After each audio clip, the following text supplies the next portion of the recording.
Okay okay okay okay. Yup. तो मेरे भाई, थोड़ा इस ये हटता है क्या? सॉरी। ओके। तो देखो, इसके पहले हमने जब साउथ चाइना सी के बारे में बात करा था तो ज्योग्राफी के बारे में हमने प्राइमरीली बात किया था, ठीक है हर्ष?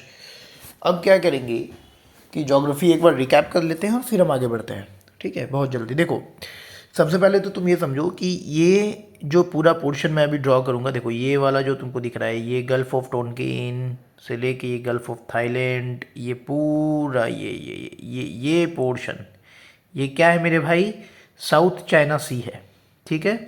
ये क्या है? ये पूरा रीजन क्या है? ये इसको हम कहते हैं साउथ चाइना सी। क्यों? क्योंकि ये चाइना के साउथ में है तो साउथ चाइना सी कहते हैं। इतना क्लियर है? और चाइना जो है, ये जो 9 डैश लाइन तुमको दिख रहा है, 1 2 3 4 5 6 7 8 9, ये जो 9 डैश लाइन दिख रहा है, यू शेप्ड 9 डैश लाइन, इसके भीतर पड़ने वाला सारा पानी चाइना का है। यहाँ पे ये पूरा रीजन जो है चाइना क्लेम करता है, विच मीन्स साउथ चाइना सी का 90% इलाका, साउथ चाइना सी का 90% इलाका जो है वो चाइना क्लेम करता है। तो भैया समस्या क्या है?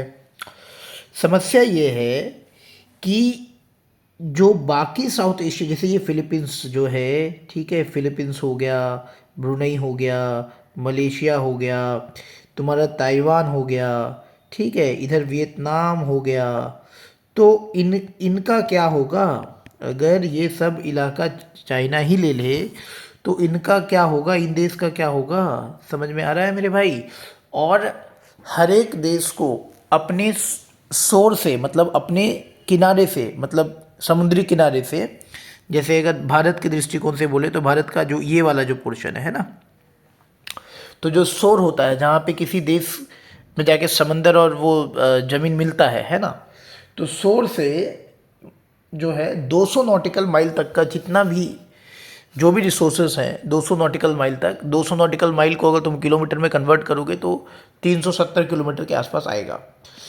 तो कहने का मतलब है कि शोर लाइन से 200 नॉटिकल माइल या 370 किलोमीटर तक जो है उस कोस्टल स्टेट का अधिकार होता है, ठीक है? जैसे कि मान लो तुमको यहाँ पे दिख रहा है स्कारबोरो सोल। स्कारबोरो सोल जो है, अगर तुम फिलीपींस के कोस्टल प्लेन से स्कारबोरो सोल की डिस्टेंस देखोगे तो ये आएगा 222 किलोमीटर, जो कि फिलीपींस के एक्सक्लूसिव इकोनॉमिक जोन के भीतर है। मैंने क्या बोला कि कोई भी देश, जैसे वियतनाम को अधिकार है कि 200 नॉटिकल माइल तक, 200 नॉटिकल माइल तक वियतनाम का एक्सक्लूसिव इकोनॉमिक जोन है, विच मीन्स वहाँ पे मिलने वाले रिसोर्सेज का अधिकार वियतनाम के पास है, ठीक है? उसी तरीके से तो स्कारबोरो सोल में लीगली अगर देखा जाए, इंटरनेशनल रेगुलेशन नॉर्म्स को तुम मानो तो इस पे 222 किलोमीटर पड़ता है फिलीपींस से, मतलब कि फिलीपींस का अधिकार है।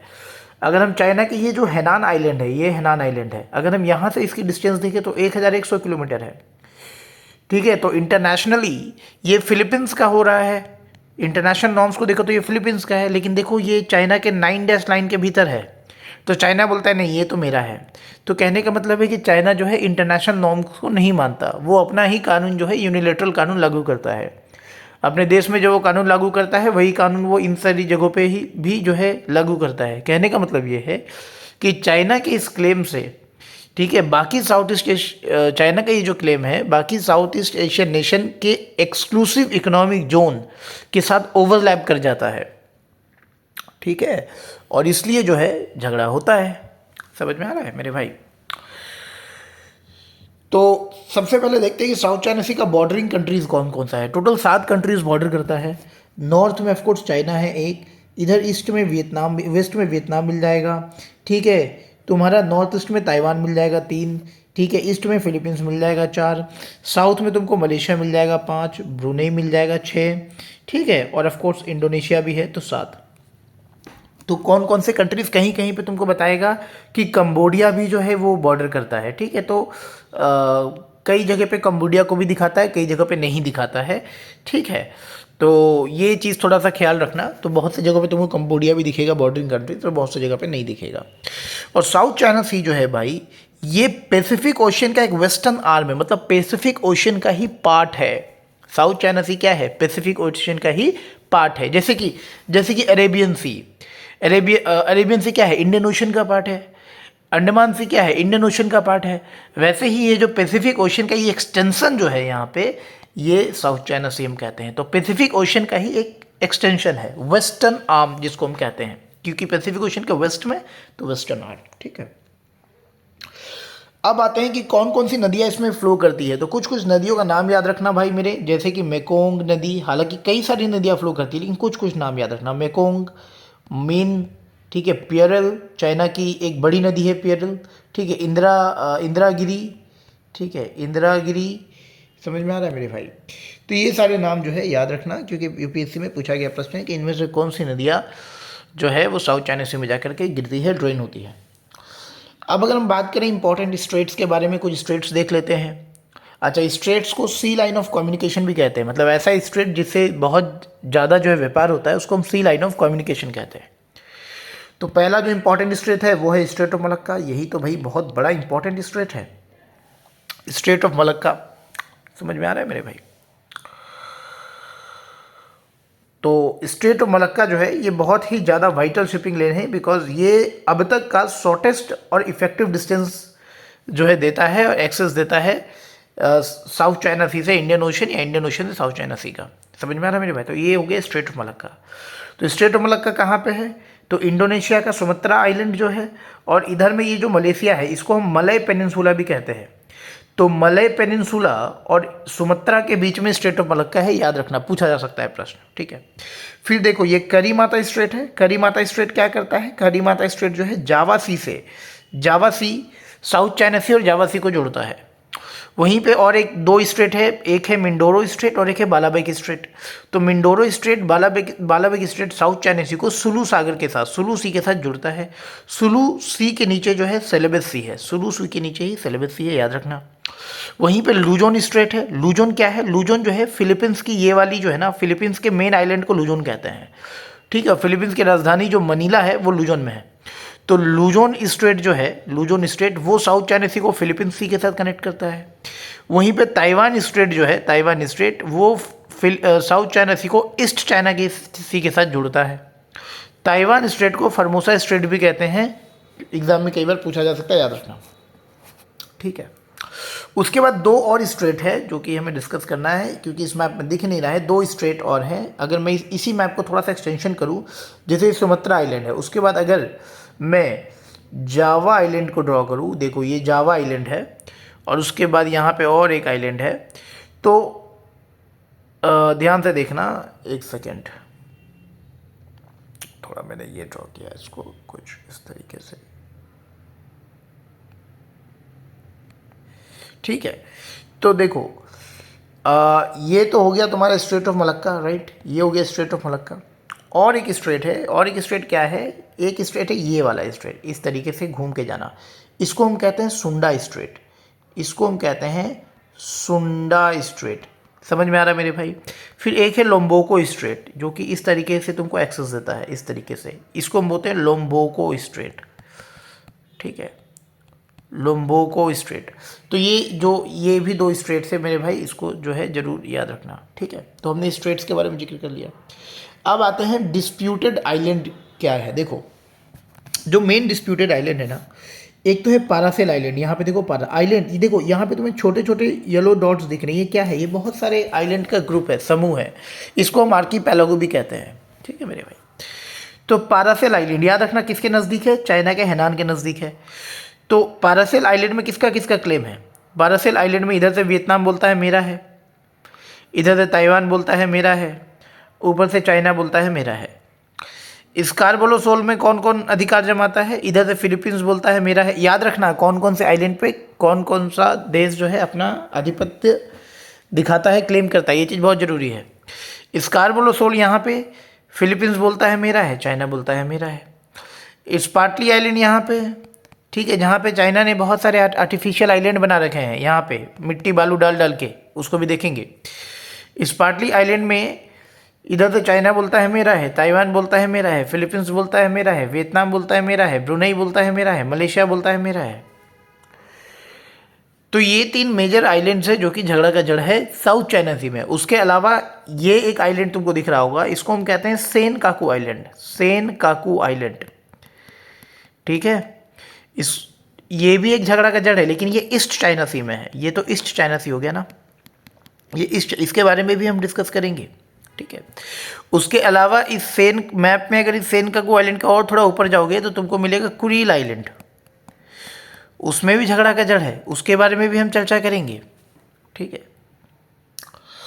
तो कौन कौन से आइलैंड पे, Paracel island, Scarborough shoal, Spratly island, ये मेजर है। हालांकि नतूना आइलैंड यहाँ पे याद रखना, ये भी यहाँ पे भी जो है झगड़ा है।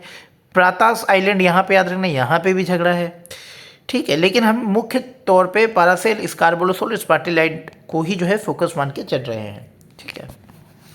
तो डिस्प्यूटेड आइलैंड के बारे में तुमको पता चल गया, राइट। चलो आगे बढ़ते हैं दूसरे पेज में।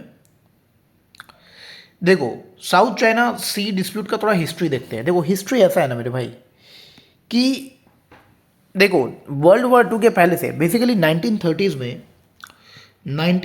में ये पता चला कि जो साउथ चाइना सी वाला रीजन है ना, यहाँ पे रिसोर्सेज बहुत है, यहाँ पे रिसोर्सेज बहुत है। समझ में आ रहा है मेरे भाई? और तब से जो है इन सभी देशों ने अपने अपने क्लेम को करना, चाहे चाइना हो, चाहे फिलीपींस हो, ठीक है, ताइवान तो उस वक्त चाइना ही था एनीवे, ठीक है, मलेशिया हो, इंडोनेशिया हो, सभी देशों ने जो है अपना अपना क्लेम करना चालू किया। लेकिन बात ये था कि उस वक्त किसी भी देश ने इस क्लेम को फॉर्मलाइज नहीं किया। फॉर्मलाइज करने का मतलब है ऑन पेपर नहीं लिख दिया या किसी तरीके का मैप नहीं जारी किया, ठीक है। बस सभी अपने अपने में मानता था कि ये मेरा अधिकार क्षेत्र है, अपने अपने में मानता था, तो कभी फॉर्मलाइज नहीं किया गया। समझ में आ रहा है मेरे भाई? तो 1930s में जब रिसोर्सेज का यहाँ पे पता चला, रिसोर्सेज की डिस्कवरी हुई, तब जाकर के सभी देशों ने क्लेम किया, बट नेवर फॉर्मलाइज। तो स्टार्टिंग में कभी फॉर्मलाइज नहीं किया गया, कभी इसको फॉर्मलाइज नहीं किया। उसके बाद फिर वर्ल्ड वॉर 1 हो गया, फिर वर्ल्ड वॉर 2 हो गया, और इन वॉर्स के दौरान पे कभी फ्रांस ने इस जगह का, इस आइलैंड का इस्तेमाल किया मिलिट्री पर्पज़ के लिए, ठीक है मेरे भाई। कभी जापान ने इन आइलैंड का इस्तेमाल किया मिलिट्री पर्पज़ के लिए। तो रिसोर्स के साथ साथ इस जगह का स्ट्रैटेजिक इंपॉर्टेंस भी पता चला, स्ट्रैटेजिक इंपॉर्टेंस भी पता चला।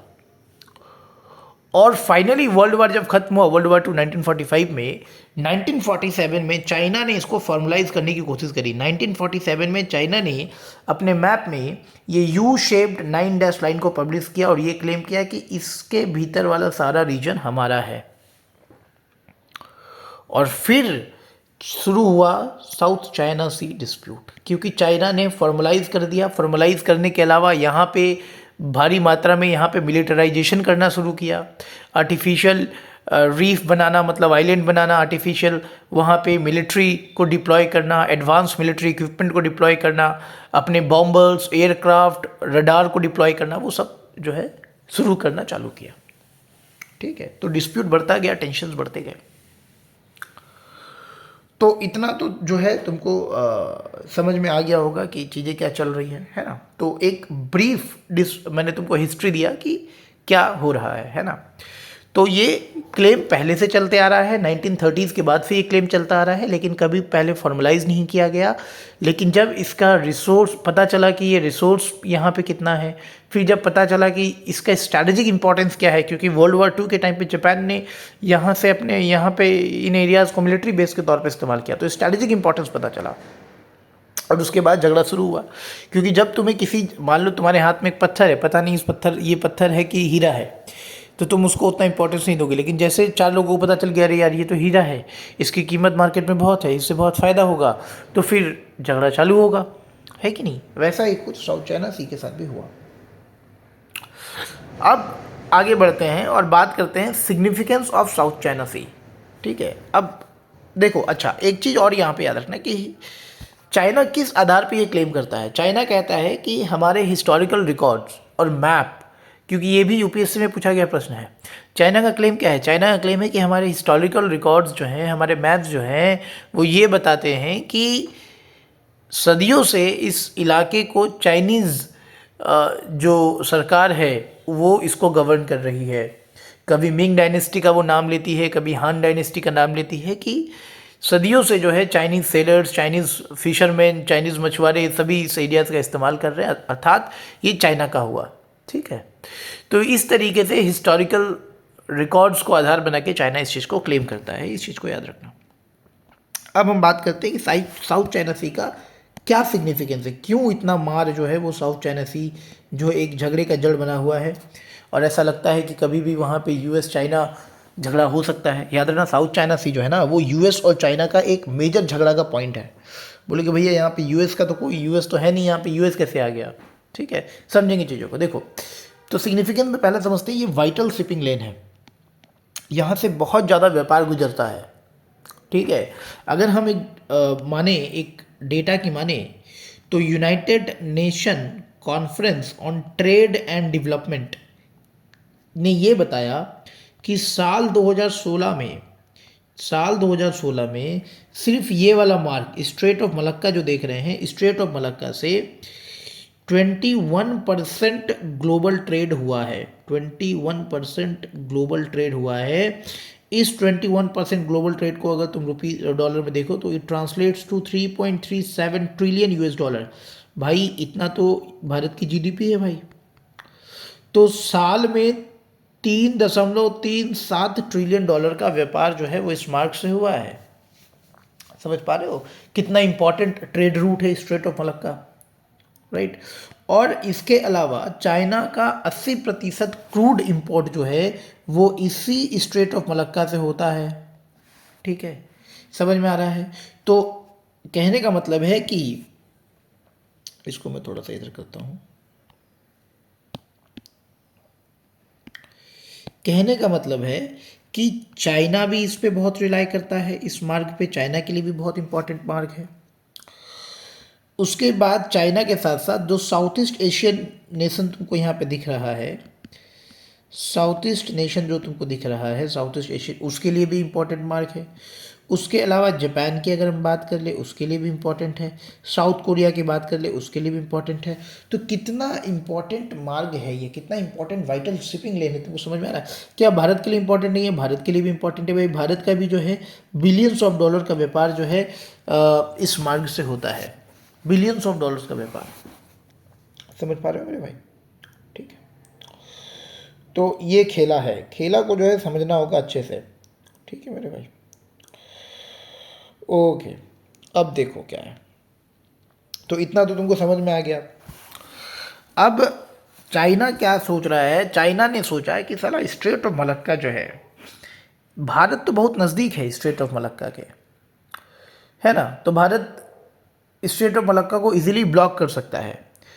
अब मान लो कि कभी स्ट्रेट ऑफ मलक्का ब्लॉक हो गया तो दूसरा रास्ता बनता है Sunda strait. Sunda strait access तुमको देता है, लेकिन समस्या यह है मेरे भाई कि अगर तुम मलक्का स्ट्रेट को स्किप करके सुंदा स्ट्रेट जाते हो, ठीक है, तो पर डे तुम्हारा जो कॉस्ट बन जाता है, एक्स्ट्रा कॉस्ट पर डे। अब मान लो मलक्का स्ट्रेट से सुंदा स्ट्रेट पहुंचने में तुमको ले से 3 दिन लग रहा है, 3 दिन या 10 दिन लग रहा है। अब ऐसा नहीं, देखो समंदर में ट्रेन की तरह गाड़ी चलती नहीं है। समंदर में जहाज़ की जो मैक्सिमम स्पीड होती है वो लगभग 20 से 30 किलोमीटर पर आवर की होती है। ठीक है, तो समझ लो इसको कितना वक्त लगता होगा किसी जहाज़ को एक जगह से दूसरी जगह जाने पे। तो मलक्का स्ट्रेट से अगर सुंडा स्ट्रेट तुमको जाना है, ठीक है, तो मलक्का स्ट्रेट से मैं तुमको बताता हूँ, एक सेकंड देना। मलक्का स्ट्रेट टू सुंडा स्ट्रेट डिस्टेंस, तो मलक्का से अगर तुमको सुंडा जाना है तो 1370 किलोमीटर का डिस्टेंस है मेरे भाई, 1370 किलोमीटर का डिस्टेंस है। तो अब तुम समझ लो कि मान लेता हूँ कि कोई जहाज़ अगर 30 किलोमीटर रफ्तार से चले तो वो 1370 किलोमीटर कब तक कवर करेगी? तो हमें पता है टाइम बराबर डिस्टेंस बाय स्पीड। तो डिस्टेंस कितना है मेरे भाई? 1370 है। ठीक है, स्पीड कितना है मेरे भाई? मान लेता हूँ 30 की स्पीड चल रही है। ठीक है, सो कितना मेरा टोटल वैल्यू कितना निकल के आ रहा है? मेरा टोटल वैल्यू निकल के आ रहा है लगभग 45.6, मतलब कि लगभग लगभग मेरे भाई लगभग लगभग 1.5 महीना एक्स्ट्रा लग जाएगा। समझ पा रहे हो क्या लगेगा? अगर तुम मलक्का स्ट्रेट को छोड़ करके सुंडा स्ट्रेट लोगे तो तुमको 1.5 महीना एक्स्ट्रा लग जाएगा, ठीक है। और मेरे भाई एक दिन का एक्स्ट्रा कॉस्ट आएगा 1 करोड़ रुपए, मतलब कि 45 दिन का 45 करोड़ रुपए। मतलब कि अगर तुम मलक्का स्ट्रेट को स्किप करके सुंडा स्ट्रेट से जाओगे तो 45 करोड़ रुपए का तुम्हारा लमसम खर्चा एक्स्ट्रा आएगा। तो तुम बताओ कि क्या कोई भी शिपिंग कंपनी चाहेगी कि हम मलक्का स्ट्रेट को छोड़ के सुंडा स्ट्रेट से गुजरे? और जो इंफ्रास्ट्रक्चर मलक्का स्ट्रेट में है वो इंफ्रास्ट्रक्चर सुंडा स्ट्रेट में नहीं है। जो इंफ्रास्ट्रक्चर तुमको जीटी रोड में हाईवे मिल जाएगा वो इंफ्रास्ट्रक्चर थोड़ी तुमको कोई खेत खलिहान वाले रास्ते में मिलेगा। जिस रास्ते का लोग इस्तेमाल नहीं करते वहाँ थोड़ी इंफ्रास्ट्रक्चर होता है ना। तो समझ पा रहे हो कि मलक्का स्ट्रेट कितना वाइटल लेन है। मैं वो समझाने की कोशिश कर रहा हूँ। अगर मान लो कभी सुंडा स्ट्रेट भी ब्लॉक हो गया तो मलक्का को मैंने मान लो ब्लॉक कर दिया, सुंडा को मैंने मान लो ब्लॉक कर दिया, अब आता है लोम्बोक स्ट्रेट। लोम्बोक स्ट्रेट का एक दिन का खर्चा तुम्हारा बैठेगा 2 करोड़ रुपया, 2 करोड़ के आसपास एक्स्ट्रा। और मान लो कभी लोम्बोक स्ट्रेट भी ब्लॉक कर दिया गया झगड़े के लिए से, तो तुमको पूरा ऑस्ट्रेलिया नेविगेट करके जाना पड़ेगा और एक दिन का खर्चा बनता है 10 करोड़ रुपए एक्स्ट्रा, एक दिन का। फिर सोच लो जाने पे कितना वक्त लगेगा, कितना क्या होगा। समझ पा रहे हैं मेरे भाई? ये समस्या है, ठीक है। तो सोच लो कितना इंपॉर्टेंट शिपिंग लेन है स्ट्रेट ऑफ मलक्का। और इसी के इंपॉर्टेंस को देखते हुए जब चाइना को लगा कि भाई कभी अगर स्ट्रेट ऑफ मलक्का ब्लॉक हो गया तो मेरा क्या होगा, मैं किधर से जाऊंगा, ठीक है। तो चाइना ने क्या किया, थाईलैंड के पास गया, ठीक है। और थाईलैंड को बोला कि देखो भाई हम क्या करते हैं ना, ये देखो थाईलैंड है यहाँ पे। अरे चाचा थोड़ा सा जूम हो जाओ, जूम नहीं हो रहा है, ठीक है, थोड़ा जूम करता हूँ। देखो ये थाईलैंड है, तुमको ये थाईलैंड दिख रहा है ना। थाईलैंड को अगर मैं मैप में तुमको दिखाऊं तो देखो मैं थोड़ा सा मैपिंग कर देता हूँ। देखो ये वाला जो पार्ट है ये तो तुम्हारा वियतनाम हो गया, ये वाला पार्ट जो है ये कंबोडिया हो गया। मैं कंबोडिया को अलग कलर से दिखाता हूँ, ठीक है। ये देखो ये कंबोडिया हो गया, ठीक है। अब मैं कुछ और कलर लेता हूँ, कंबोडिया हो गया। उसके बाद जो है ये लगभग ऐसे हम जाते हैं, ये रीजन जो है हमारा ये ऐसे करके ये यहाँ तक ये हो गया थाईलैंड। समझा ना मेरे भाई, ये क्या है, ये थाईलैंड है। उसके बाद जो है ऑफ कोर्स ये पूरा का पूरा इलाका मलेशिया का है और यहाँ पे सिंगापुर है एक छोटा सा, ठीक है।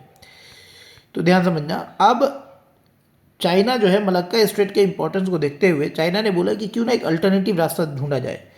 तो चाइना गया थाईलैंड के पास, तो थाईलैंड को लगा कि थाईलैंड सुनो ऐसा करते हैं कि यहाँ से ना एक कनाल बना देते हैं। यहाँ से क्या करते हैं, एक कनाल बना देते हैं। पैसा का टेंशन मत लो, पैसा हम देगा तुमको, ठीक है। एक कनाल बना दो, एक कनाल बना दो। थोड़ा इसको जूम आउट करते हैं दोस्तों। तो चाइना ने क्या बोला कि भाई यहाँ से कनाल बना देते हैं। इस कनाल का नाम होगा क्रा कनाल या थाई कनाल, ठीक है, या क्रा। इस कनाल को नाम क्या बोला, या तो इस थाई कनाल या क्रा कनाल, ठीक है। याद रखना मेरे भाई, हाँ थाई क्रा कनाल नाम है, पूछा जा सकता है प्रश्न, ठीक है। इससे फ़ायदा क्या होगा कि हमारा जो रास्ता जो मलक्का स्ट्रेट से हम लोग लेते हैं ना, हमारा 1200 किलोमीटर का डिस्टेंस कम हो जाएगा। चाइना ने कहा देखो हमारा 1200 किलोमीटर का डिस्टेंस कम हो जाएगा। समझ में आ रहा है? अब तुम सोचो थाई को क्या दरकार है, थाई तो यहाँ पे है, थाई तो आराम से ऐसे घूम के ऐसे जा सकता है, उसको क्या दरकार है 1200 किलोमीटर डिस्टेंस कम करने का, ठीक है। और फिर पैसा कौन देगा, चाइना देगा। मतलब चाइना के डेट ट्रैप में थाईलैंड आ जाएगा।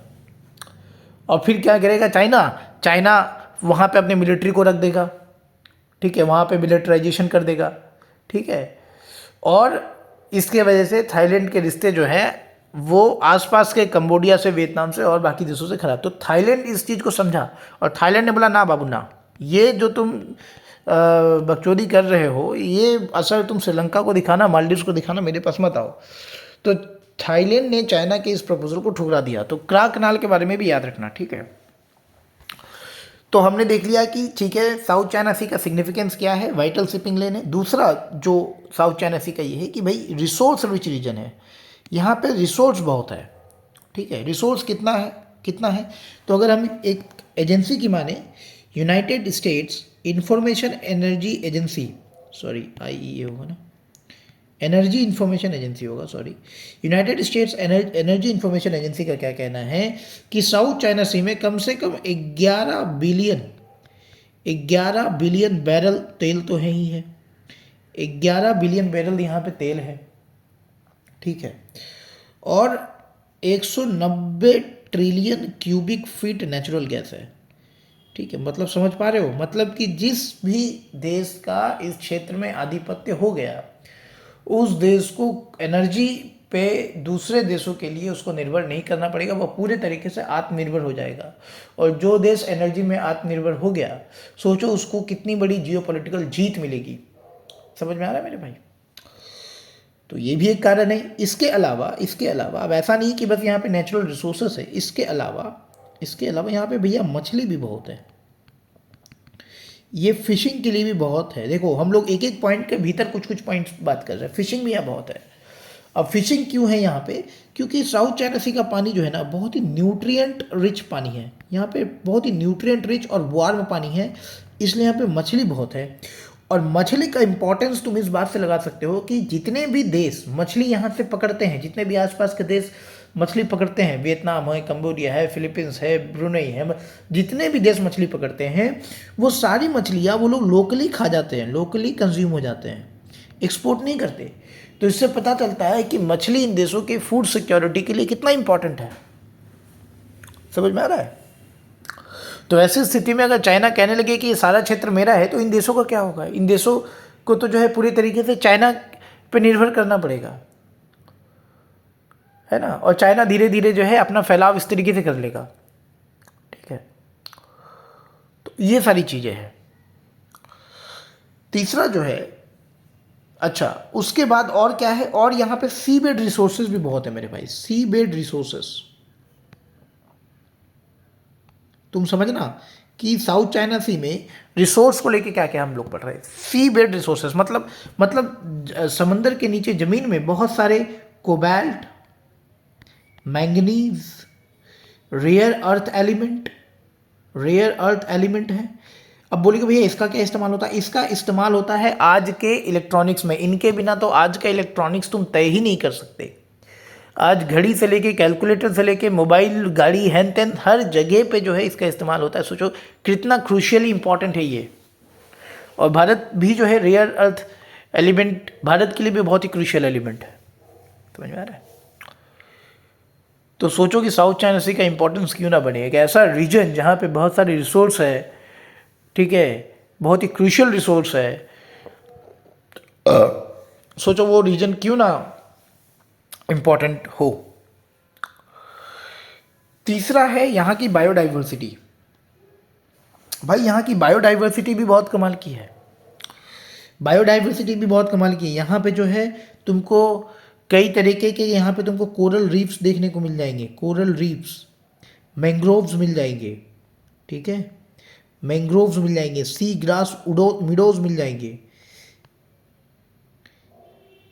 ये सब समंदर में पाए जाने वाले वो प्राणी हैं, वो जीव हैं जो पता नहीं कितने दूसरे मरीन स्पेशीज़ को, पानी में रहने वाले जीव जंतु को हैबिटेट देते हैं, निवास स्थान देते हैं, उनका फ्लरिश करते हैं। जैसे हमारे लिए पेड़ पौधे इंपॉर्टेंट है, हमारे लिए ऑक्सीजन इंपॉर्टेंट है, वैसे ही समुद्री प्राणी जो है, समुद्र में रहने वाले जो जीव हैं, वेल है, सी बर्ड्स है, टर्टल है, डॉल्फिन है, कई तरीके की मछलियों की स्पेशीज़ हैं, उन सभी को कोरल रीफ, मैंग्रोव, इनकी आवश्यकता होती है।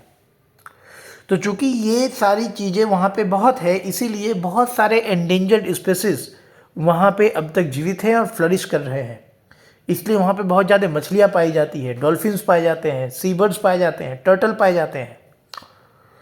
और उनके मौजूदगी की वजह से वहाँ का वो जो पूरा ओशियन का हेल्थ है वो भी मेंटेन रहता है, ओशियन का हेल्थ भी मेंटेन रहता है। अगर वो प्राणी उस समुद्र में ना हो तो वो समुद्र पॉल्यूशन से ख़त्म हो जाएगा, सूख जाएगा। ठीक है, बड़ी तबाही लेकर के आएगा। तो वहाँ की बायोडाइवर्सिटी वहाँ के ओशन हेल्थ को मेंटेन करने में एक बड़ा रोल प्ले कर रही है। ऐसी स्थिति में अगर वहाँ पे टेंशन्स बढ़ते हैं, वहाँ पे झगड़ा होता है, बम बारूद वहाँ पे फेंके जाते हैं, तो सोचो कि वहाँ की बायोडाइवर्सिटी को कितना नुकसान है। इकोनॉमिक लॉसेस तो है ही, पूरा का पूरा सप्लाई डिस्ट्रप्शन खत्म हो जाएगा। ठीक है, इधर से उधर माल जाएगा नहीं, इधर से कोई कंपनी मेरी टाइम इंफ्रास्ट्रक्चर में इन्वेस्ट नहीं करेगी, कोई देश इन्वेस्ट करना नहीं चाहेगी। तो समस्या तो है ही है, लेकिन बायोडाइवर्सिटी का भी तो बड़ा नुकसान है वैसे स्थिति में। उसके बाद वाइटल कार्बन सिंक, ये जो साउथ चाइना सी है ना भाई, एटमॉस्फेयर में मौजूद कि बहुत ज़्यादा कार्बन डाइऑक्साइड को एब्जॉर्व कर लेती है। इससे क्या होता है कि एटमॉस्फेयर क्लीन हो जाता है। हालांकि समंदर को तो नुकसान होता है ओशन एसिडिफिकेशन से, ठीक है, लेकिन फिर भी एटमॉस्फेयर को क्लीन भी करती है। ठीक है, इसलिए हम उसको कहते हैं कि वाइटल कार्बन सिंक। इसके अलावा साउथ चाइना सी के जो पानी है वो आसपास के रीजन के मॉनसून को, वेदर पैटर्न को भी इन्फ्लुएंस करती है। तो वैसे स्थिति में अगर साउथ चाइना सी में पॉल्यूशन हो, साउथ चाइना सी की बायोडाइवर्सिटी बिगड़े, तो फिर क्या होगा कि उन आसपास के देशों का वेदर पैटर्न खराब हो जाएगा, वहाँ का मानसून खराब हो जाएगा, वहाँ पे एग्रीकल्चर नहीं होगा। अब ऐसा थोड़ी है कि कोई भी, फिर फिशिंग भी ख़त्म होने लगेगी। अगर हेल्थ ओशन ही साफ़ नहीं है तो फिशिंग कैसे होगी। तो ऐसी स्थिति में ये जो आसपास के आइलैंड कंट्रीज़ हैं, इनको बड़ा नुकसान है। ये एकदम से ख़त्म हो जाएंगी, यहाँ की आबादी जो है वो ख़त्म होगी, डिस्प्लेसमेंट होगा, माइग्रेशन होगा, बहुत तरीके की ह्यूमैनिटेरियन क्राइसिस। सोचो कितना इश्यूज हो सकते हैं, सोच सकते हो तुम। ठीक है, तो हमने साउथ चाइना सी के सिग्निफिकेंस में कितने पॉइंट पे बात किया कि एक तो भाई वाइटल शिपिंग लेन है, उसके बाद जो है रिसोर्स रिच रीजन है, बहुत ही ज़्यादा बायोडाइवर्सिटी है, वाइटल कार्बन सिंक, ये सारी चीज़ें हमने बातें करी। आगे बढ़ते हैं, एकदम अच्छे से समझना है। देखो सब कुछ समझने वाली चीज़ है। ठीक है, अब हम देखते हैं कि रीजनल सिक्योरिटी पे इसका क्या असर पड़ेगा। ठीक है, अगर मान लो कभी टेंशन्स यहाँ पे बढ़ते हैं, जिस तरीके से चाइना हरकतें कर रहा है, तो टेंशन्स तो बढ़ेंगे ही बढ़ेंगे। तो वैसी स्थिति में क्या होगा, देखो सबसे पहले तो तुम यहाँ पे देखो कि टेंशन्स बढ़ेंगे, रीजनल टेंशन्स बढ़ेंगे। अब चाइना जो हरकतें कर रहा है, चाइना क्या कर रहा है, चाइना वहाँ पे जा करके आर्टिफिशियल आइलैंड बना रहा है, बालू मिट्टी डाल के वहाँ पे आर्टिफिशियल आइलैंड बना रहा है, फिर वहाँ पे अपने मिलिट्री को तैनात कर रहा है, अपने एयरक्राफ्ट बॉम्बर्स को तैनात कर रहा है, रडार को तैनात कर रहा है, कई तरीके की वहाँ पे हेवी मिलिटराइजेशन कर रहा है। एग्जाम्पल के तौर पे देखो मिस्चीफ रीफ, देखो ये क्या है, ये चाइना का बनाया हुआ है पूरा कांडो है। सूबी रीफ याद रखना, एग्जाम्पल के तौर पे दे सकते हो, देखो ये सूबी रीफ। ठीक है, उसके बाद देखो ये फियरी क्रॉस रीफ, ये सभी जो तुम रीफ देख रहे हो ना, ये आर्टिफिशियली बनाए गए हैं। ठीक है मेरे भाई, आर्टिफिशियली जो है यहाँ पे मिट्टी वालू डाल के इसको बनाया गया है। और ये सारी जो तुम देख रहे हो ना, सूबी रीफ, मिस्चीफ रीफ और फियरी क्रॉस रीफ, ये सभी कहाँ पे बनाया गया है, स्पार्टली आइलैंड में बनाया गया है। स्पार्टली आइलैंड मैंने तुमको मैप में दिखाया था ना, देखो ये स्पार्टली आइलैंड यहाँ पे बनाया गया है। और इन एरियाज़ को कौन क्लेम करता है, कितने सारे देश क्लेम करते हैं इन एरियाज़ को, हमने देखा था। ठीक है, खास करके ये जो रीफ्स है यहाँ पे, खास करके ये जो रीफ्स है, इसको चाइना क्लेम करता है, चाइना बनाया, चाइना क्लेम करता है, फिलीपींस क्लेम करता है, ताइवान वियतनाम क्लेम करता है। सोचो, और अभी तो ताइवान में इलेक्शन हुआ है, जो नए प्रेसिडेंट आए हैं वो तो क्लियरली कहते हैं कि चाइना और ताइवान ये दोनों दो अलग है, ताइवान एक अलग आज़ाद देश है। समझ रहे हो। तो चाइना के इन हरकतों के वजह से क्या होगा, रीजनल टेंशन्स बढ़ेंगे। जो आसपास के नेबरहुड नेशंस है और चाइना के बीच में दुनिया बढ़ेगी, टेंशन्स बढ़ेंगे तो मिलिट्री कॉन्फ्लिक्ट भी हो सकता है, क्योंकि चाइना भी इतना हेवी मिलिटराइजेशन कर रखा है, तो मिलिट्री कॉन्फ्लिक्ट हो सकता है। और जब मिलिट्री कॉन्फ्लिक्ट होगा तो क्या होगा, मिलिट्री कॉन्फ्लिक्ट होगा तो ग्लोबल इकोनॉमी पे असर पड़ेगा। जिस रास्ते से 3-4 ट्रिलियन डॉलर का व्यापार होता हो, तो सोचो वो ग्लोबल इकोनॉमी को कैसा असर डालेगा, ग्लोबल इकोनॉमी पे असर डालेगा। ठीक है, फिर वहाँ की बायोडाइवर्सिटी तो जाएगी ही जाएगी, खत्म होगा। और चूंकि इस समंदर में कई सारे देशों का इंटरेस्ट है, इसमें वियतनाम का इंटरेस्ट है, फिलीपींस का इंटरेस्ट है, भारत का भी इंटरेस्ट है, यूएस का भी इंटरेस्ट है। तो चूंकि कई देशों का इसमें इंटरेस्ट है, इसीलिए ये एक रीजनल वॉर, एक लार्ज स्केल वॉर का भी रूप ले सकती है, एक लार्ज स्केल वॉर का भी रूप ले सकती है। समझ में आ रहा है? देखो, फिलीपींस के जो प्रेसिडेंट है फर्डिनेंड मार्कोस, फर्डिनेंड मार्कोस कहते हैं, अब फर्डिनेंड मार्कोस जो है ये क्लियरली यूएस का सपोर्ट लेते हैं, ठीक है, याद रखना, ठीक है, समझ में आ रहा है मेरे भाई। फिलीपींस के ये प्रेसिडेंट जो है, फिलीपींस के प्रेसिडेंट फर्डिनेंड मार्कोस, वो क्लियरली कहते हैं कि भाई यूनाइटेड स्टेट्स के साथ हमारा रिश्ता बहुत महत्वपूर्ण है, और इस बात से चाइना बहुत चढ़ता है। इनफैक्ट याद रखना कि फिलीपींस और यूएस के बीच में एक ट्रीटी है जिसको हम कहते हैं म्यूचुअल डिफेंस ट्रीटी 1951। ये भी चीज़ यूपीएससी के और सिविल सर्विसेज के लिहाज से बहुत इंपॉर्टेंट है कि म्यूचुअल डिफेंस ट्रीटी जो है ये यूएस और फिलीपींस के बीच में एक समझौता है कि अगर पैसिफिक में किसी भी देश पे हमला होता है तो दूसरा देश उसकी मदद करेगा। समझ में आ रहा है? ये यूएस ने फिलीपींस के वल्नरेबिलिटी को ध्यान में रखते हुए, समझ में आ रहा है कि नहीं? तो ये म्यूचुअल डिफेंस ट्रीटी भी याद रखना, ठीक है, समझ में आ रहा है। और देखो अब क्या हुआ, फर्डिनेंड मार्कोस ने, अब ताइवान में इलेक्शन हुए और ताइवान में लाई चिंग जीत करके आए, लाई चिंग, और लाई चिंग जो है ये पूरा एंटी चाइना है, लाई चिंग जो है ये बहुत एंटी चाइना है। तो ताइवान में जब इलेक्शन हुआ और लाई चिंग जीत के आए तो मार्कोस साहब इनको कॉन्ग्रेचुलेशन करते हैं कि कॉन्ग्रेचुलेशन। सोचो कि किस तरीके से फिलीपींस की सॉवरेंटी को खतरा है।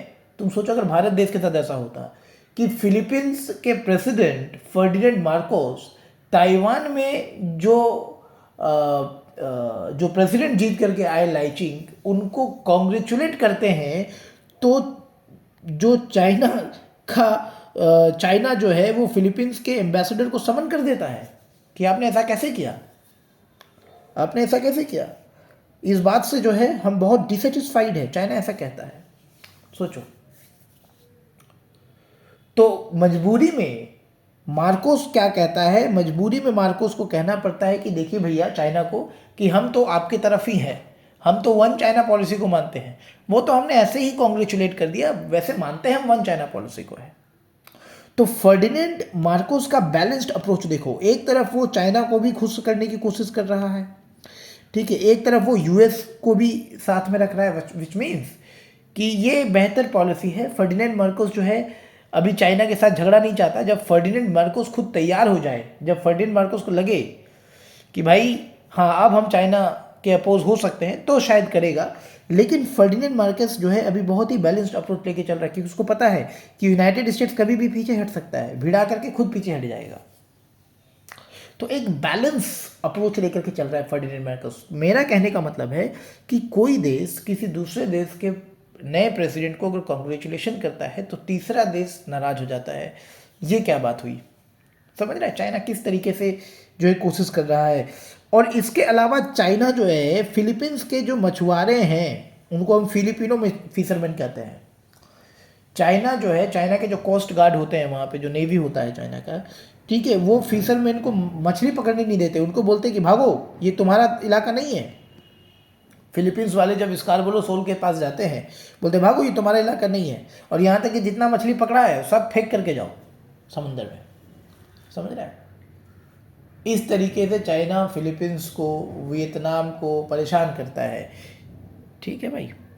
यहाँ तक कि अगर हम वियतनाम की बात करें तो 2014 में, ये एग्जाम्पल्स वगैरह याद रखना, अगर हम वियतनाम की बात करें, वियतनाम जो है पारासेल आइलैंड के पास है, तो पारासेल आइलैंड में चाइना क्या करता है, पारासेल आइलैंड में चाइना क्या करता है, 2014 में अपना ऑयल रिग ला के रख देता है, ऑयल रिग। उस ऑयल रिग का नाम है हैयान DG8, हैयान DG8 अपना ऑयल रिग ला करके रख देता है, बोलता है ये तो मेरा क्षेत्र है। वियतनाम भड़क जाता है, भाई ये कैसे तुम्हारा क्षेत्र हो गया, ठीक है। अमेरिका भड़क जाता है, ठीक है। उसके बाद 2020 में अपना एक बॉम्बर H-6 बॉम्बर एयरक्राफ्ट ला करके पारासेल आइलैंड में पटक देता है। लो, इस तरीके से वियतनाम को सताता है, और वियतनाम को मजबूरी में चाइना के साथ रिलेशनशिप भी रखना पड़ रहा है। हमें पता है कि आरसेप जो है ना, आरसेप जो है वो चाइना, एक तो बहाना है, चाइना ने आरसेप के भीतर सारे देश को अपने ऊपर डिपेंडेंसी कर रखा है। आरसेप, भारत इसका शिकार बनने से बच गया कहीं ना कहीं। तो आरसेप जो है रीजनल कॉम्प्रिहेंसिव इकोनॉमिक पार्टनरशिप, इसलिए ये तुमको मैं पहले पढ़ाया था। आरसेप जो है वो चाइना ने आरसेप की मदद से ये जो 10 आसियान देश है उनको अपने ऊपर जो है इकोनॉमिकली, आर्थिक रूप से डिपेंडेंसी कर रखा है। इसीलिए इतना परेशान होने के बावजूद भी इन देशों को चाइना के साथ जो है बायलैटरल रिलेशनशिप मेंटेन करनी पड़ती है, डिप्लोमेटिक रिलेशनशिप मेंटेन करनी पड़ती है। समझ में आ रहा है मेरे भाई? चीज़ों को एनालाइज करने से समझ पाओगे, समझ में आ रहा है? तो ये सारी चीज़ें हैं। तो चाइना किस तरीके से हरकतें करता है वो चीज़ें हमने देखी। उसके बाद तो एक तो हमने देखा कि रीजनल इम्पैक्ट क्या होगा। तो पहला तो रीजनल टेंशन, जिसको हमने एक्सप्लेन किया।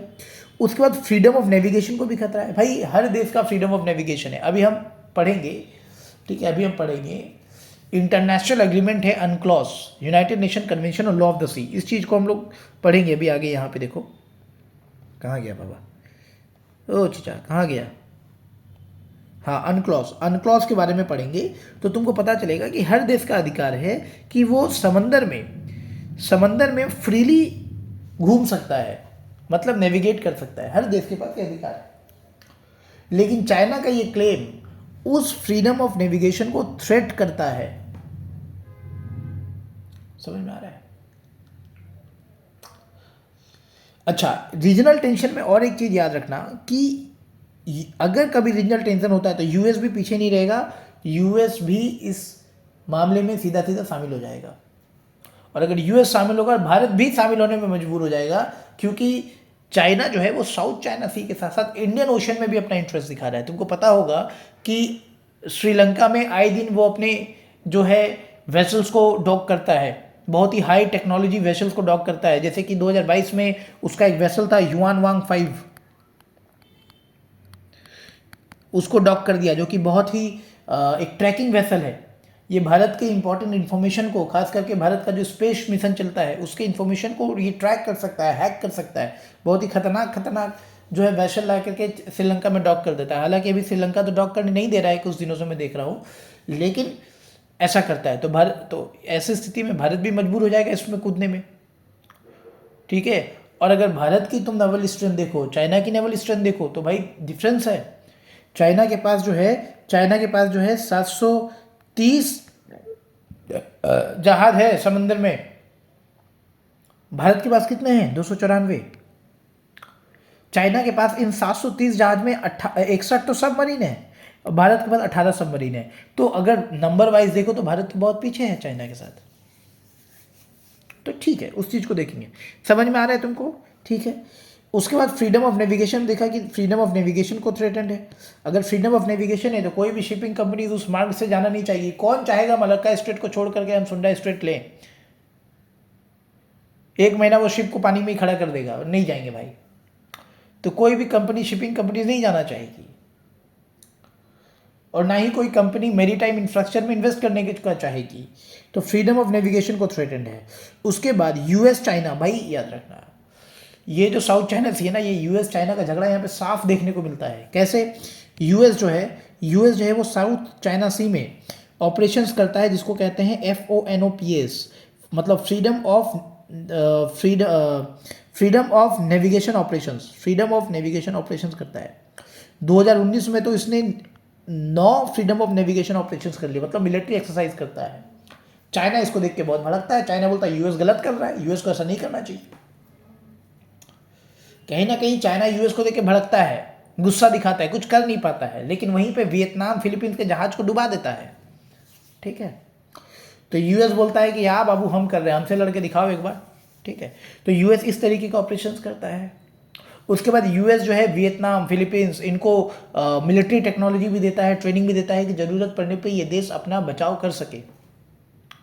और उसके बाद क्वाड जैसे जो ग्रुप्स हैं, है ना, ऑकस ग्रुप्स हैं, ऑकस का मतलब हो गया यूके, यूएस और ऑस्ट्रेलिया, ये सारे देश यहाँ पे जॉइंट एक्सरसाइज करते हैं। चाइना इन सभी से भड़कता है। इन देशों का अगर यूएस वहाँ पे अपना इंटरवेंशन करना छोड़ दे, ठीक है, भारत वहाँ पे इंटरवेंशन करना छोड़ दे, ठीक है, तो कहीं ना कहीं चाइना का जो है पूरे तरीके से साउथ चाइना सी पे आधिपत्य हो जाएगा, क्योंकि छोटे मोटे देश चाइना को कुछ बिगाड़ नहीं पाएंगे। फर्डिनेंड मार्कोस तो, जैसे मैंने बताया ना, फिलीपींस के जो प्रेसिडेंट है फर्डिनेंड मार्कोस, वो तो चाइना के सामने हाथ जोड़ लिए कि सर गलती हो गया कि मैंने ताइवान के लाई चिंग को कॉन्ग्रेचुलेट किया, गलती हो गया, रिसेंट की बात है। तो तुम सोचो कि अगर यूएस जैसा देश वहां पे ना अपना मिलिट्री एक्सरसाइज करे तो पूरा का पूरा साउथ चाइना सी पे चाइना का आधिपत्य हो जाएगा। और अगर साउथ चाइना सी पे चाइना का आधिपत्य होगा तो कल दिन यूएस को भी चाइना का पैर पकड़ना पड़ेगा, because China will be the most powerful country military wise, economical wise, ठीक है। और पूरे तरीके से चाइना क्या करेगा कि पर्यावरण को बर्बाद करके रख देगा, खुद तो डूबेगा, अल्टीमेटली सबको लेकर। आज के टाइम पे सबसे ज़्यादा कार्बन डाइऑक्साइड कौन एमिट करता है? चाइना एमिट करता है। 30% कार्बन डाइऑक्साइड चाइना एमिट करता है, भारत तो 4% करता है।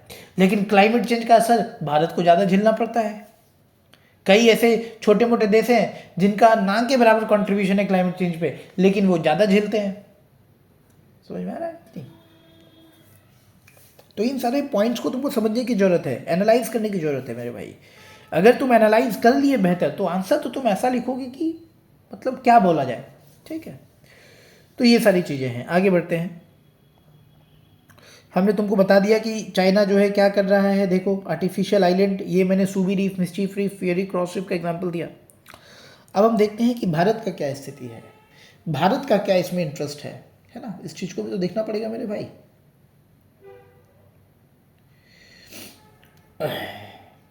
इसके थोड़ा पानी पी लो यार।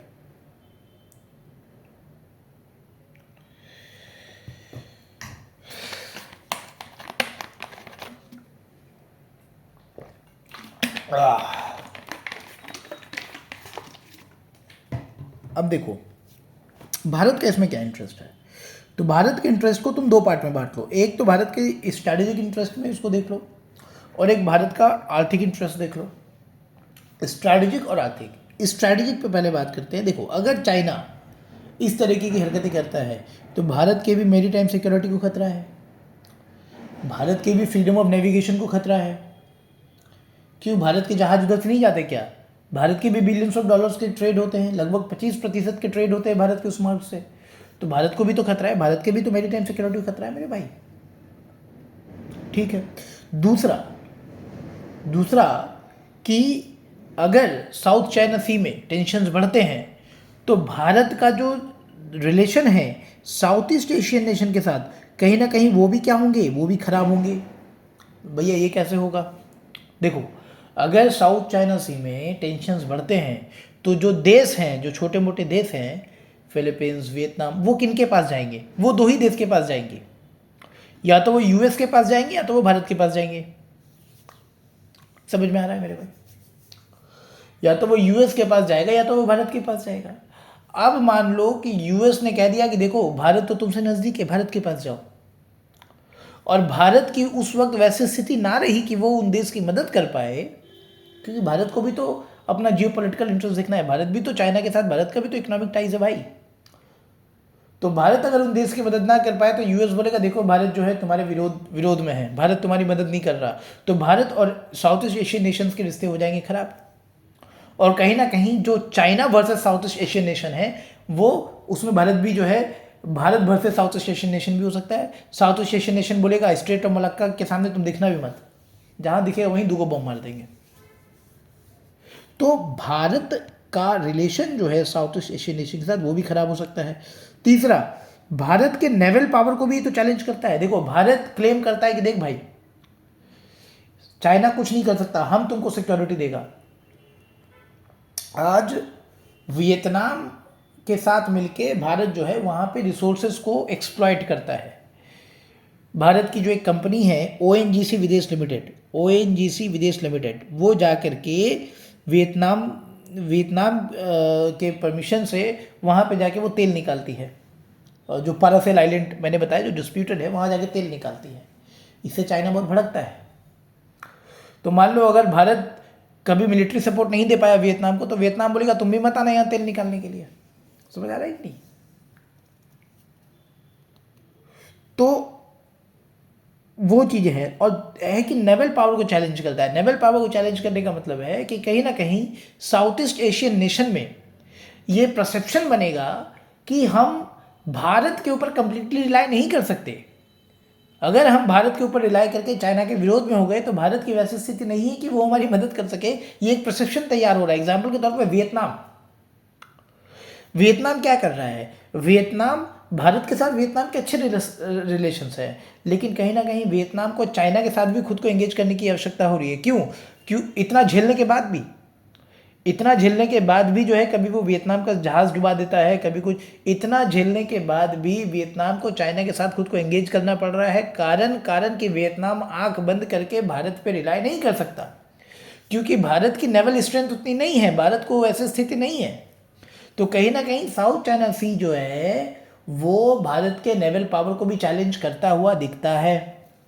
जैसे मैंने तुमको बताया ना कि फिलीपींस के प्रेसिडेंट फर्डिनेंड मार्कोस जो है वो यूएस के साथ तो बना करके रख रहा है, लेकिन जब चाइना बोलता है कि तुमने क्यों लाई चिंग को कॉन्ग्रेचुलेट किया, तो वो हाथ जोड़ लेता है जाकर के चाइना के सामने। तो दिखाई देता है कि फिलीपींस यूएस पे भी भरोसा नहीं करता कि कभी भी यूएस पीछे हट सकता है, इसलिए हमको चाइना के साथ खुद को एंगेज करके रखना ही पड़ेगा। समझ में आ रहा है? तो कहीं ना कहीं भारत और यूएस को ये भरोसा दिखाना होगा साउथ ईस्ट एशियन नेशन को कि जो है चाइना के इस डोमिनेंस को तुम मत सहो। अगर तुम आज सहोगे तो कल और ज़्यादा सहना पड़ेगा, हम हैं तुम्हारे साथ। लेकिन यूएस का इतिहास रहा है कि यूएस जहाँ भी जाता है मामला आधा अधूरा छोड़ देता है ताकि बाद में झगड़ा बना रहे। अभी आगे पढ़ेंगे उन चीज़ों को, ठीक है। तो ये चीज़ है, मैंने तुमको बताया कि भारत के पास जो है मात्र 294 फ्लीट है, जबकि चाइना के पास 730 फ्लीट है। उन 730 में 61 सबमरीन है, भारत के पास 18 सबमरीन है। चाइना के पास 3 हेलीकॉप्टर कैरियर है, भारत के पास 0 हेलीकॉप्टर कैरियर है। तो तुम दिख रहा है ना नेवल वाइज, ठीक है। अब अगर हम इकोनॉमिक इंटरेस्ट पे बात करें, देखो हमने स्ट्रैटेजिक इंटरेस्ट पे बात कर लिया कि भारत की मैरीटाइम सिक्योरिटी को खतरा है, भारत के रिश्ते साउथ ईस्ट एशियन नेशन के साथ खराब हो सकते हैं, भारत के नेवल पावर को चैलेंज करता है। अगर हम इकोनॉमिक इंटरेस्ट की बात करें तो भारत के भी तो बिलियंस ऑफ डॉलर्स के मार्ग, सी लाइन ऑफ कम्युनिकेशन क्या होता है? वो स्ट्रेट, वो मार्ग जिससे ट्रेड होता है उसको हम सी लाइन ऑफ कम्युनिकेशन कहते हैं, ठीक है। तो भारत के भी तो व्यापार होते हैं, स्ट्रेट ऑफ मलक्का से भारत का भी तो जहाज गुजरता है, इंपोर्ट एक्सपोर्ट भारत का भी होता है। भारत भी क्रूड ऑयल इंपोर्ट करता है। अब ओएनजीसी विदेश लिमिटेड वियतनाम में जाकर के तेल निकाल रही है, तो वो लाएगी कहाँ से? थोड़ी ना जहाज में भर के लाएगी, वो तो भाई स्ट्रेट ऑफ मलक्का से ही जो है समुद्री जहाज में आएगी, है कि नहीं? तो भारत का भी व्यापार होता है। उस स्थिति में भारत के इस इंटरेस्ट को भी खतरा है। उसके बाद चाइना, जब भी भारत जो है वियतनाम में जा करके तेल निकालता है, चाइना भड़कता है। तो कल दिन अगर चाइना का आधिपत्य हो गया, चाइना का मजबूती बन गया साउथ चाइना सी में, तो चाइना क्या करेगा? क्या भारत को रिसोर्सेस निकालने देगा क्या?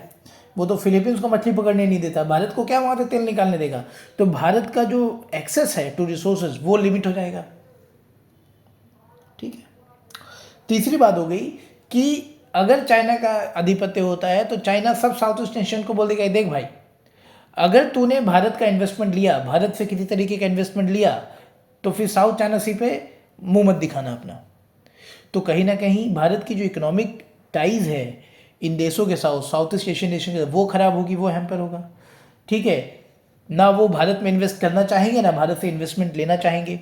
चाइना बोलेगा हम है ना, हम तुमको इन्वेस्टमेंट देगा भाई, भारत से इन्वेस्टमेंट मत लो। और इस तरीके से पूरे तरीके से उन देशों को अपने जो है अधीन कर लेगा। तो इस तरीके का इंटरेस्ट है। तो ये हमने पढ़ लिया। जब भी तुमको लिखना है तो तुम बताना कि भारत के इंटरेस्ट को साउथ चाइना सी में स्ट्रैटेजिक और इकोनॉमिक पे बांटा जा सकता है। स्ट्रैटेजिक में भारत के मैरीटाइम सिक्योरिटी को खतरा है, भारत का जो रिश्ता है with south east Asian nation उसको खतरा है, भारत के नेवल पावर को खतरा है। दूसरी बात ये हो गई कि इकोनॉमिकली भारत के इकोनॉमिक इंटरेस्ट को खतरा है ना, क्योंकि वो भी भारत के लिए भी वो वाइटल शिपिंग लेन है, तो वो चीज़ है। दूसरी बात है कि भारत का जो एक्सेस है टू रिसोर्सेज वो कहीं ना कहीं वो हैम्पर होगा, और भारत के इकोनॉमिक टाइज खराब होंगे इन देशों के साथ। ये सारी चीज़ें, ठीक है। अब हम बात करते हैं भारत के पोजीशन को लेकर के कि भाई इंडिया का क्या पोजीशन होना चाहिए ऐसे दौर पे। तो पहला तो है कि भारत बोलेगा कि चाइना को भी इंटरनेशनल नॉर्म्स को मानने की जरूरत है। इंटरनेशनल नॉर्म्स मतलब अनक्लॉज को मानने की जरूरत है। अभी हम पढ़ेंगे अनक्लॉज क्या होता है। तो भारत को क्या कहना है? भारत को कंटिन्यूसली चाइना पे और मतलब इंटरनेशनल कम्युनिटी पे भारत को यही कहना है कि चाइना को इंटरनेशनल नॉर्म्स को मानना चाहिए। अब चाइना अपना नियम कानून दिखाता है, फिर दूसरा देश अपना नियम कानून दिखाएगा, तीसरा देश, तो सब देश अगर अपना नियम कानून से चलने लगे तब तो फिर हो गया कल्याण। तो इंटरनेशनल नॉर्म्स को चाइना को माननी चाहिए पहली, तो ये तो पहला स्टेप होगा। दूसरा कि भारत को चाहिए कि साउथ ईस्ट एशियन नेशन के का भरोसा जीते, उनके साथ अपने टाइज को मजबूत बनाए। अब भैया वो कैसे होगा? तो भारत आरसेप को भी ज्वाइन कर सकता है, एक आरसेप है।